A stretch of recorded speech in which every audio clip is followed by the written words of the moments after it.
சேலத்தில் உடற்பயிற்சி செய்த ஜிம் உரிமையாளர் மாரடைப்பால் உயிரிழந்த சம்பவம் அதிர்ச்சி ஏற்படுத்தியுள்ளது. இந்த நிலையில் அதிக நேரம் உடற்பயிற்சி செய்தால் ஹார்ட் அட்டாக் ஏற்படுமா என்பது குறித்து இதய நோய் சிகிச்சை நிபுணர் சொக்கலிங்கம் சத்தியம் தொலைக்காட்சிக்கு அளித்த பிரத்யேக பேட்டியை தற்போது பார்க்கலாம். சமீபத்தில் பார்த்தோன்னா ஒரு சிறு வயது 35 வயது இருக்கும் ஒரு வாலிபர் சேலத்தில் ஜிம்மே நடத்திட்டுருக்காரு. ஜிம் பண்ணி கொண்டு இருக்கும் பொழுது இறந்துட்டாருன்னு கேள்விப்பட்டோம். இதே மாதிரி நிகழ்வுகள் ரொம்ப அடிக்கடி வருது. இந்தியாவில் மட்டுமல்ல, உலக அளவில். இந்த ஜிம் என்ற உடற்பயிற்சி செய்வது என்பது மனிதனை உற்சாகப்படுத்தி இதயத்தை ஸ்ட்ராங்காக பண்ணி உடல் நலத்துடன் இருக்கிறது தான் ஜிம்முக்குன்னு பண்ணுறதுக்கு ஆரம்பித்தது.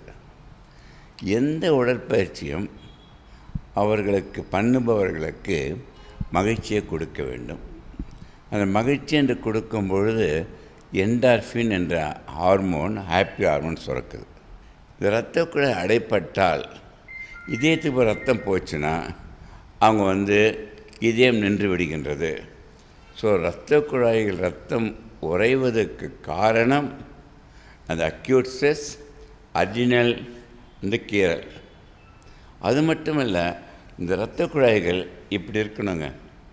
அக்யூட் ஸ்ட்ரெஸ் ஆகும்பொழுது வேகமாக சுருங்கும், ஸ்பாசம். அடைப்படுவது ரொம்ப நாள் கழித்து. இவங்களுக்கெல்லாம் இரத்த குழாய் அடைப்பு கூட இருக்க வாய்ப்பில்லை. ஸோ ரத்தம் உறைதல், இரத்த குழாய் வேகமாக சுருங்குதல்.